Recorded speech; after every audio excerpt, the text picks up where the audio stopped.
বিশ্বনবীর একজন সাহাবী ছিলেন হযরতে আনাস রাদিয়াল্লাহু তাআলা আনহু। তার বয়স যখন 10 বছর, তার মা তাকে নিয়ে বিশ্বনবীর দরবারে চলে গেলেন। সুবহানাল্লাহ। নবীজির দরবারে গিয়ে বিশ্বনবীকে আনাস রাদিয়াল্লাহু তাআলা আনহুর মা বললেন, ইয়া রাসূলুল্লাহ ওয়া ইয়া হাবিবাল্লাহ, আমার সন্তান আনাস, তার বয়স মাত্র 10 বছর।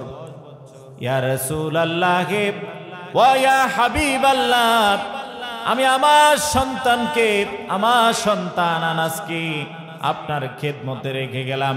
আমার সন্তান আজ থেকে আপনার একজন খাদেম। সুবহানাল্লাহ। আল্লাহর নবী আনাস রাদিয়াল্লাহু তাআলা আনহুকে খাদেম হিসেবে গ্রহণ করলেন, মেনে নিলেন। হযরতে আনাস বিশ্ব নবীর খেদমত করতেন। এই জন্য আনাস ইবনে মালিক রাদিয়াল্লাহু তাআলা আনহুকে খাদিমুর রাসূল বলা হয়, বিশ্ব নবীর খাদেম বলা হয়। কেননা হযরতে আনাস বিশ্ব নবীর খেদমত করতেন।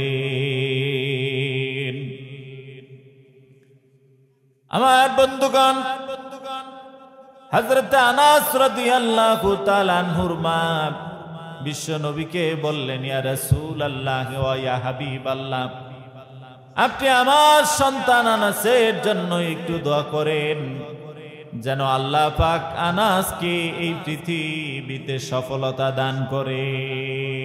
সুবহানাল্লাহ।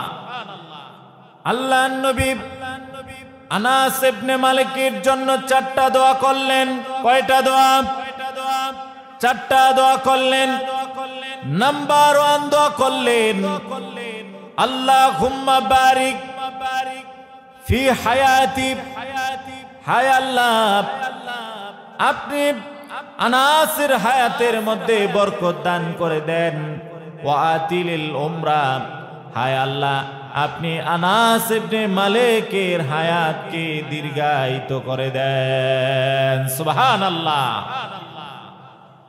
2 নম্বর দোয়া করলেন, আল্লাহুম্মা বারিক ফি ওয়ালাদি, হায় আল্লাহ এই পৃথিবীতে আনাস ইবনে মালিকের সন্তানের মধ্যে আপনি বরকত দিয়া দেন, যাতে আল্লাহ পাক আনাস ইবনে মালিককে এই পৃথিবীতে অনেক সন্তান দান করে। সুবহানাল্লাহ। 3 নম্বর দোয়া হলো, আল্লাহুম্মা বারিক ফি মালিহি, হায় আল্লাহ আপনি আনাস ইবনে মালিকের ধন সম্পদের মধ্যে বরকত দান করে দেন। আপনি আনাস ইবনে মালিককে ধন সম্পদের মালিক বানায় দেন। সুবহানাল্লাহ।